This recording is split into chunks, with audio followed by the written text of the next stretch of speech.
একটা বিষয়, অথচ পদ্ম একদম সিরিয়াসলি নিচ্ছে না। মেয়েটা সব কিছু মজা ভেবে উড়িয়ে দেয় কেমন। রূপ এই ধমকে উঠল। এটা একদম মজার বিষয় নয় পদ্ম। জানিস আমাদের দেহে ফোড়া হয় কেন? জানি তো, বড় মামি বলে ভালো মন্দ নাকি দেখে ওঠে। রাবিশ, এসব কুসংস্কার পদ্ম। তুই এই যুগের মেয়ে হয়েও এসব কথা বিশ্বাস করিস কিভাবে? পদ্ম কিছুটা চিন্তিত সুরেই বলল, ঠিক বলেছিস তুই।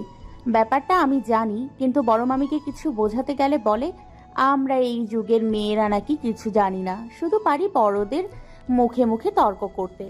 তাই এসব নিয়ে সিরিয়াসলি তেমন করে ভাবা হয়নি কোনোদিন। তুই তো যুক্তিবাদী, সব কিছুর পেছনে আগে যুক্তি খুঁজে বেড়াস। নিশ্চয়ই এটাও জানিস, জানলে তুই বল। কিন্তু তাই বলে এভাবে কুসংস্কারকে ঢোক গিলে খেয়ে নিবি? এগুলো একদম ঠিক না পদ্ম। মামি আগের দিনের মানুষ, তাই হয়তো এমন ভাবে, কিন্তু সত্যি কি আমরা তো জানি। আমাদের উচিত তাদের চোখ দিয়ে দেখিয়ে দেওয়া। সব জানি সখা, কিন্তু সত্য বলতে বড় মামির সাথে কোনো বিষয়ে তর্ক করতে আমার একদম ভালো লাগে না। মাহাত ভাইয়েরও পছন্দ না, আর মাহাত ভাইয়ের যা পছন্দ না আমার তা করতে একদম ভালো লাগে না। ছাড়ো সব। তুই বল, কি জানিস আমার ফোড়ার সম্পর্কে? নিরাময়ের কিছু পথ দেখা জানলে। আর রূপ নরম হাসল। ও সন্তুষ্ট হলো। মেয়েটা চঞ্চল হলেও মনটা ভীষণ ভালো। প্রসন্ন মনে আনন্দিত ধ্বনিতে বলল, জানি তো, শুন মনোযোগ দিয়ে। সাধারণত আমাদের দেহে ব্যাকটেরিয়াল ইনফেকশনজনিত কারণ থেকে ফোড়া সৃষ্টি হয়। যখন শরীরে ব্যাকটেরিয়া প্রবেশ করে, আমাদের ইমিউন সিস্টেম সংক্রমিত স্থানে সংক্রমণের বিরুদ্ধে লড়াইকারী শ্বেত রক্তকণিকাকে পাঠায়। শ্বেত রক্তকণিকা ব্যাকটেরিয়াকে আক্রমণ করার ফলে আশেপাশে কিছু টিস্যু মারা যায় ও গর্ত সৃষ্টি হয়। গর্তটি পুঁজে ভরে যায়। মূলত পুঁজ হলো মৃত টিস্যু শ্বেত রক্তকণিকা ও ব্যাকটেরিয়ার মিশ্রণ। ব্যথাদায়ক ও পুঁজে ভর্তি ফোড়া পুরোপুরি সারতে 3 সপ্তাহ পর্যন্ত লাগতে পারে। তাই বলছি, ততদিন অন্তত একটু ধৈর্য রাখ। দেখবি আস্তে আস্তে সব ঠিক হয়ে যাবে। যদি না হয়? চট করে প্রশ্ন করে ফেলল পদ্ম, যেন আগে থেকেই প্রশ্ন নিয়ে তৈরি ছিল। ও আসলে ভীষণ বিভ্রান্তে ভুগছে এই ফোড়া নামক প্যারা নিয়ে। রূপ বিরক্তির চোখে তাকালো পদ্মর দিকে। মুখের ভঙ্গিও খানিকটা বিরস হলো ওর। মেয়েটা এতটা অধৈর্য কেন? অবশ্য এ আর নতুন কি, ও জানে পদ্মর স্বভাব, তাই নিজেকে সামলে ফরফর করে বলল, হবে হবে, ধৈর্য রাখ, না হয়ে যাবে কোথায়। এরপরও যদি ঠিক না হয় তখন? তখন কি? আবারও প্রশ্ন করলো পদ্ম। রূপ এবার চটে গেল। ধুর ছাতার মাথা, বেশি কথা বলিস তুই। এত নেগেটিভ চিন্তা কেন করছিস? আগে 3 সপ্তাহ পার তো হতে দে। এরপরও যদি ঠিক না হয় তখন, এটা না হয় তখন দেখব। দরকার হলে অপারেশন করে ওই জায়গা কেটে ফেলবো। মগের মুলুক নাকি, যাবে না বললেই হলো। এখন এটা বল, ফোড়া হয়েছে কোথায় তোর? প্রখর রোদ্দুরের মাঝে ঘটল হঠাৎ মেঘের ঘনঘটা। কয়েক মুহূর্তের ব্যবধানে গর্জে উঠল আকাশ। কানে এলো সেই হাড় হিম করা শব্দ। দৈত্যের মতো দেখতে কালো মেঘগুলো হাঁ করে বর্ষণ মুখর করতে ব্যস্ত ধরণীতে। মাহাদের বৃষ্টি খুব ভালো লাগলেও আজ মনটা কেমন খচখচ করে উঠছে। সাধারণত এই সময় মাহাদ দোকানে থাকে, কিন্তু আজ ভালো লাগছিল না বলে অসময়ে বাড়ি ফিরে যাচ্ছিল। বৃষ্টির কারণে আজ গাড়িতে চড়েই বের হতে হচ্ছে। আজ এমনিও বড্ড ধকল গেছে তার, শরীরটা ম্যাচ ম্যাচ করছে।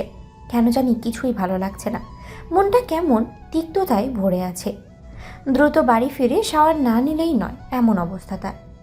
হঠাৎই ব্রেক করে গাড়ি থেমে যাওয়ায় মুখে কিঞ্চিত বিরক্ত ফুটে ওঠে। সামনে বসা ড্রাইভারকে জিজ্ঞেস করে মাহান, সমস্যা কি? ড্রাইভার চেক করে জানায় একটু সমস্যা হয়েছে, তবে সরে যাবে। বিরক্ত হলেও এই মুহূর্তে কিছু করার নেই মাহাদের। কয়েকদিন আগেও মেকানিক থেকে গাড়িটা ঠিক করে আনা হয়েছিল, অথচ 2 দিন যেতে না যেতেই আবারও ওর জ্বর, মাথা ব্যথা, টাইফয়েড, ডায়রিয়া সব একত্রেই শুরু হয়। এই এক মহা ঝামেলা। এর পেছনে টাকা নষ্ট করা আজকাল বেকার। এবার হয়তো ওকে পাল্টানোর সময় এসে গেছে। গাড়ির এসি বন্ধ করে দিয়ে শার্টের 2টো বোতাম খুলে কাঁধ থেকে একটু পিছে ঠেলে সরিয়ে দিল মাহাত। বৃষ্টি হওয়ার পরও চারিদিকে হালকা ভ্যাপসা গরম আছে এখনো। বদ্ধ গাড়ির ভেতর থেকে একটা চাপা ঘ্রাণ আসে, যা বরাবরই মাহাদের অপছন্দ। তাছাড়া সচরাচর গাড়িতে ওঠা হয় না ওর। নিজের বাইক নিয়েই স্বাচ্ছন্দ্যে চলাফেরা করতে বেশি ভালোবাসে মাহাত। কি মনে হতেই চট করে হ্যান্ডেল ঘুরিয়ে কাজটা একটু নামিয়ে দিল। বাইরে এখনও বৃষ্টি ঝমঝম করে পড়ছে। আশপাশে তাকাতেই আচানক চোখটা আটকে গেল রাস্তার ওপারে।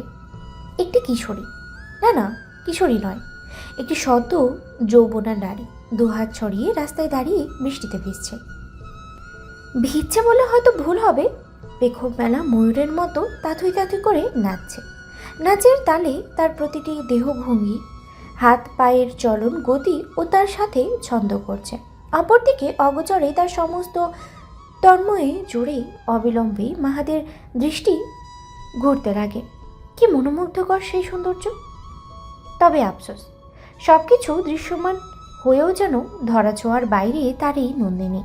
মাহাদ মুগ্ধ হয়ে অপলক তাকিয়ে থাকলো সেদিকে, যেন বরফ ফেলতেই খুব বেশি ভুলে গেছে আজ সে।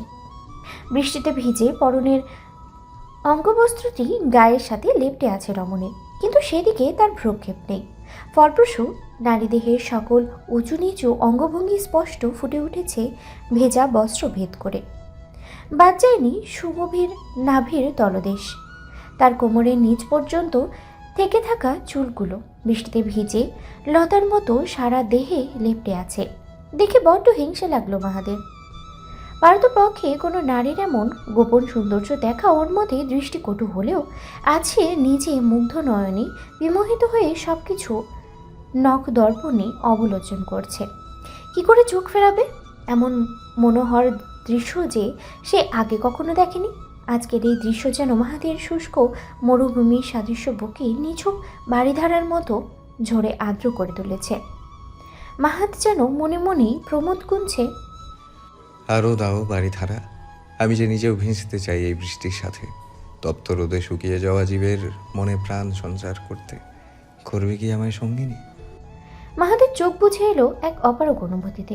বৃষ্টির প্রতিটি কণা যেন সে নিজেও অনুভব করছে এখন।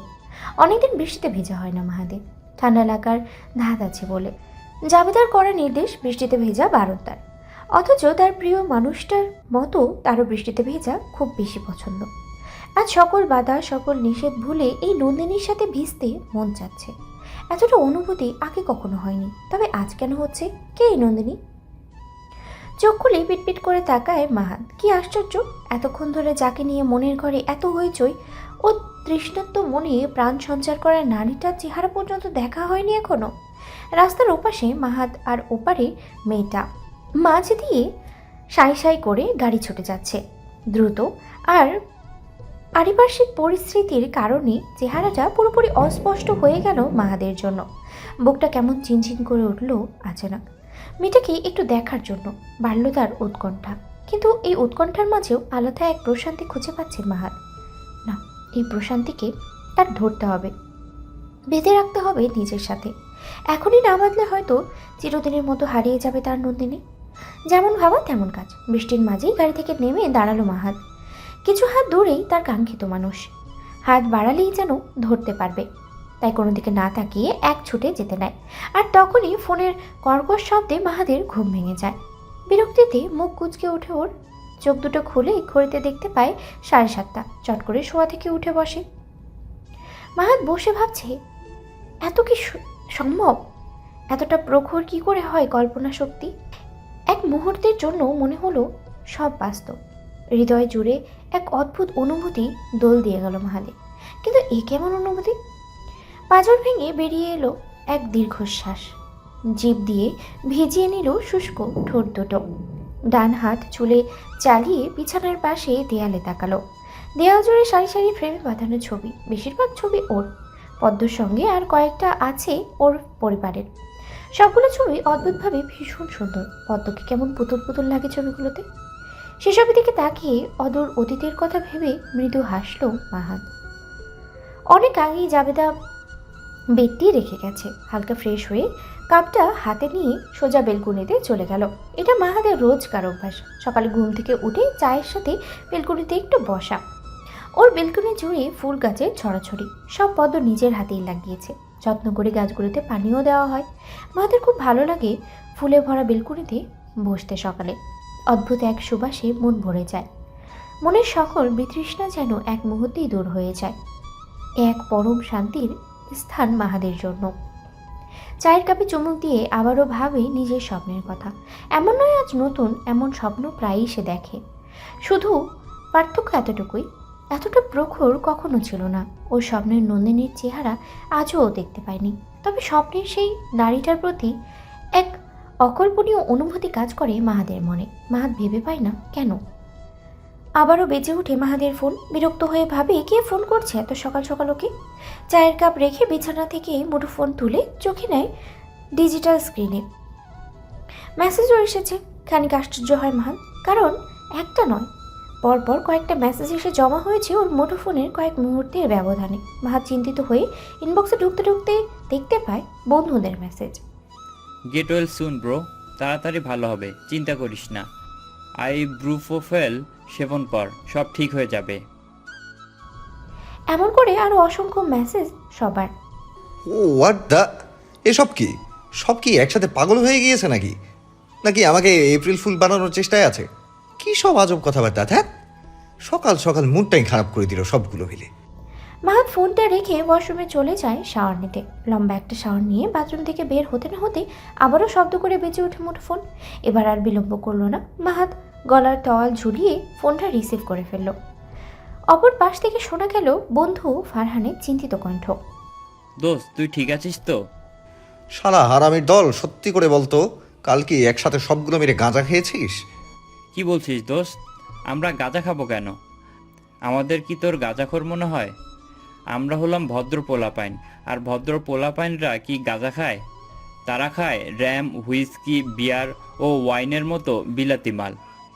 কাল অবশ্য একটু বেশি হয়ে গেছে, তোকে কত করে বললাম আসতে, কিন্তু তুই তো ভাও দেখিয়ে আসলি না। তাছাড়া বেশি খেলেই বাকি, আমাদের তো অভ্যাস আছে, জানিসই তো। একটু না, বল একটু থেকে বেশি খেয়েছিস, তাই তো সকাল সকাল গাঁজাখোরদের মতো কাজকর্ম করে বেড়াচ্ছিস।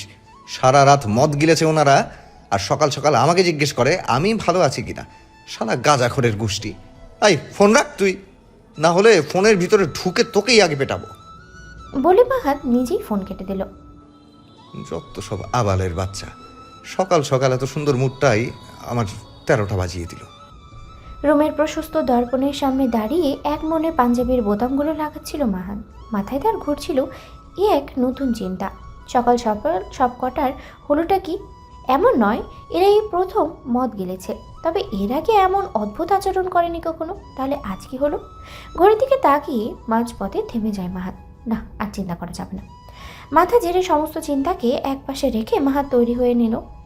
নাস্তা করার জন্য নিচে নামতেই ডাইনিং টেবিলে আকাশের সাথে দেখা হয়। মাহাদকে নিঃসংকোচে বসতে দেখে প্লেটে পড়ে থাকা পরোটাটাও বেঁচে থাকা অবশিষ্ট অংশটুকু মুখে পড়ে সন্দেহের চোখে তাকিয়ে জিজ্ঞেস করে, ভাই তুমি ঠিক আছো? বসতে কষ্ট হচ্ছে না তো? সকাল থেকে সকলের মুখে এক কথা শুনতে শুনতে মাহাদ কিছুটা বিরক্ত এমনিতেই। মুখচ্ছবি বিকৃতি করে চেয়ার ছেড়ে তৎক্ষণাৎ উঠে দাঁড়ায়। দাঁতে দাঁত চেপে বলে, কেন, আমার কি বাচ্চা হবে? লেবার পেইন শুরু হয়ে গিয়েছে? নাকি পশ্চাৎ দেশে ফোড়া হয়েছে যে বিষের ঠেলায় বসতে পারবো না? হয়েছেটা কি? মাহাদ একদমই চিৎকার করে বলে কথাগুলো। কি যাতা বলছো? নাকি ব্যথার চোটে পাগল হয়ে গিয়েছ? তুইও কি গাঁজা খেয়েছিস? কি আমি আর গাজা? কথাগুলো শুনে থতমত খেলো আকাশ। তোমার মাথা ঠিক আছে তো ভাই, নাকি গেছে? বলেই জিভ কাটলো আকাশ। কিছু না বলে চুপ করে থাকে মাহাদ, কারণ এখন তর্ক করার মোডে সে একদমই নেই। ওকে যথাসময়ে দোকানে যেতে হবে, কাজ আছে। তাছাড়া আকাশকে এসব নিয়ে বেশি ঘাটা পানি নিজের পায়ে নিজেই কোড়াল মারা। ছেলেটা হয়েছে একদম মুখ পাতলা, পেটে কথা একদমই থাকে না। পাল্টা উত্তর দিতে গিয়ে নিজের শক্তির অনর্থক খরচ করার মানেই হয় না। তাই নিজেকে সামলে নাস্তা না খেয়ে টেবিল ছেড়ে উঠে দাঁড়ায়। রাগেও শরীর কাঁপছে। বাড়ি থেকে বড় বড় পা ফেলে গিয়ে মনে মনেই ভাবে, সব গাঁজাখোরদের সাথে আজ আমারই দেখা হওয়ার কথা ছিল। আকাশ সেদিকে তাকিয়ে আনমনি বিড়বিড় করে বলতে লাগলো, মাহাত ভাইয়ের মাথা পুরা গেছে মনে হয়। কে আছে? আর মাহাত কোথায়? জাবেদা ছেলের নাস্তা নিয়ে এসে মাহাতকে দেখতে না পেয়ে জিজ্ঞেস করে আকাশকে। কে আবার? তোমার আদরের দুলাল। তার মাথা পুরাই গেছে, বুঝলে? মানে পাগল হয়ে গেছে। পাবনায় পাঠানোর ব্যবস্থা করো, তা না হলে খুব শীঘ্রই অঘটন একটা ঘটে যাবে বাড়িতে। হবেই তো, এত বয়স হয়ে যাচ্ছে অথচ ছেলেটা আমার এখনো বিয়েই করতে পারছে না। ওর সাথে সবার বিয়ে শাদী হয়ে বাচ্চা কাচ্চার বাবু হয়ে গেছে, অথচ আমার সোনার টুকরো ছেলেটার ওপর কোন ডাইনির নজর লাগছে আল্লাহই ভালো জানে। বিয়ের কথা তুললেই কেমন পাগলামি করে। কত কষ্ট আমার ছেলেটার মনে। বলে জাবেদা আঁচলে মুখ গুজে ফ্যাচ ফ্যাচ করে কাঁদতে লাগলো। তার অশ্রুসিক্ত চোখ দুখানে জানান দিচ্ছে তার মানসিক অবস্থার পরিমাণ। আকাশ বিস্ময়ের চরম সীমায় পৌঁছে গেছে। এখন বুঝলাম মাহাত ভাইয়ের মাথা কেন গেছে। তোমাকে না দেখলে তো বিশ্বাসই করতাম না। কি বলছিস শয়তান ছেলে, দূর হ আমার চোখের সামনে থেকে। আমার ছেলের বিয়ে হচ্ছে না আর উনি বসে রং তামাশা করছে আমার সাথে। ফাজিল। পদ্ম, পদ্ম, এই পদ্ম, দরজা খোল বলছি। আজ তোর কি হাল করি দেখ। আজ তোর একদিন কি আমার একদিন। কিছুক্ষণ আগের ঘটনা। মাহাত বাড়ি থেকে বের হয়ে দোকানের উদ্দেশ্যে। হঠাৎ মাঝপথে দেখা হয়ে যায় পাশের বাড়ির বয়স্ক দাদু মোবারক আলীর সঙ্গে। উনি রোজ সকালে হাঁটতে হাঁটতে বাজারে চলে যায় আর প্রতিদিন এই সময়ই ফেরে। ফেরার সময় হাতে করে নিয়ে আসে বাজারে তাজা তাজা শাকসবজি। আজও তার ব্যতিক্রম নয়। ফেরার পথে মাহাদের সাথে প্রায় দিনই দেখা হয়, আজও হয়েছে। আর এতে সমস্যা কিছুই নেই। সমস্যা হলো মোবারক আলীর দৃষ্টি অনুসরণ করতে গিয়ে। মাহাত দেখলো মোবারক আলী ওর পশ্চাৎ দেশের দিকে তাকিয়ে গম্ভীর চিন্তায় মগ্ন। মাহাত ভাবলো হয়তো কিছু লেগে গেছে পিছনে, তাই সে নিজের মাথা ঝুঁকিয়ে নিজের পেছনে দেখার চেষ্টা করলো। কিন্তু আফসোস, দেখা তো হলোই না, বরং ঘাড়ের রগটা ফের টান দিল বেচারা। বিতৃষ্ণায় শব্দ করতে গিয়ে নিজেকে সামলালো মাহাত। আজ সকাল থেকে ওর সাথে হচ্ছেটা কি সে বুঝতে পারছে না। সবাই এমন বিহেভ কেন করছে? মাহাত দেখলো মোবারক আলীর দৃষ্টি সংযত হয়নি এখনো। এবার মাহাত অপ্রস্তুত হয়ে পড়ে। গলা ছেড়ে কিছু বলবে তার আগেই বিভ্রান্তি মুখ কুচকায় মোবারক আলীর প্রশ্ন শুনে। তোমার পঞ্চায়েতের অবস্থা এখন কেমন মাহাত? এমন প্রশ্নে হকচকিয়ে ওঠে মাহাত। অপ্রস্তুত ভঙ্গিতে কিছুক্ষণ তাকিয়ে থাকে মোবারক আলীর দিকে। এমন একজন মানুষের এমন প্রশ্ন করার মানে বুঝতে পারল না তৎক্ষণাৎ। মোবারক আলী গুরু গম্ভীর লোক, মস্করা করা তো তার ধাঁচে নেই। তার মানে সে মজা করছে না, বরং তার চোখের দৃষ্টি সচল এবং খুব স্বাভাবিক। মাহাত কৌতূহল চোখে তাকিয়ে প্রশ্ন করলো, মানে বুঝলাম না দাদু, আমার পশ্চাৎদেশে আবার কি হয়েছে? শুনলাম বিষ ফোড়া নাকি হয়েছে। কে বললো আপনাকে? এমন তাহা মিথ্যে কথা, এমন কিছু না। আপনি হয়তো ভুল শুনেছেন। মাহাত তীব্র প্রতিবাদ করে কণ্ঠে নিজেকে নির্দোষ প্রমাণিত করার চেষ্টা করলো। মোবারক আলী চট করে হেসে মাথা ঝাঁকালেন। লজ্জার কিছু নেই মাহাত, এমন একটু আকটু তো হতেই পারে। তুমি বরং বাসায় গিয়ে বিশ্রাম নাও। ফোড়া নিয়ে চেহারায় বসে থাকা খুব কষ্টকর। আমার বেশ ভালো অভিজ্ঞতা আছে এই ব্যাপারে। তা তোমার ডানে হয়েছে নাকি বামে, নাকি আরও গভীরে? শুনলাম খুব ব্যথা করছে। তা এখন কেমন আছো? মাহাত কথা বলল না। আসলে কথা বলার মতো ভাষা হারিয়ে ফেলেছ। সকালে রোদের উষ্ণতাপে ওর কানের পাশ দিয়ে গরম জলের স্মৃতধারা প্রবাহিত হতে লাগলো। রাগে মাথার দুই পাশের শিরা তপতপ করছে। সকাল থেকে একের পর এক ঘটার হেতু এখন স্বচ্ছ জলের মতো পরিষ্কার ওর কাছে। কিছু প্রশ্ন হলো, এই ঘটনা রটিয়েছেটাকে? মাহাত রাগ চাপলো তার গভীর কণ্ঠে। স্বাভাবিকভাবেই জানতে চাইল মোবারক আলীর কাছে। ভালো আছে আপাতত, তবে একটা প্রশ্ন, এত ইম্পর্টেন্ট একটা খবর কে বলেছে আপনাকে দাদু? আসলে তাকে একটা ধন্যবাদ দেওয়ার খুব প্রয়োজন। যদি আপনি একটু দয়া করে সেই মহান ব্যক্তিটার নামটা একটু বলতেন, তাহলে তাকে আমার বিশেষ কায়দায় একটু শুকরিয়া অন্তত করে আসতাম। আরে যাবে কোথায়? মানুষ তো তোমার বাড়ির। পদ্মা আছে না, সেই তো সকালে আমার সাথে দেখা হবার পর বলল সব। তুমি বাসায় গিয়ে ওকে একটা চকলেট দিয়ে দিও। বাচ্চা মেয়ে খুশি হয়ে যাবে। বেচারি মেয়ে খুব চিন্তিত ছিল তোমার পড়া নিয়ে। এমন একটা ভালো মেয়ে আমি আর একটাও দেখিনি। ভালো মেয়ে? মাহাত দাঁতে দাঁত চেপে বলল। এই ভালো মেয়েকে তো আমি... বলে মাহাত আর 1 মিনিট দাঁড়ালো না, দবাদব পা ফেলে আবার বাড়ির ভিতরে চলে গেল। আজ আসুক এই মেয়ে স্কুল থেকে, আজ ওর একদিন কি আমার একদিন। প্লেটের উপর কাটা চামচের টুংটাং শব্দ শোনা যাচ্ছে।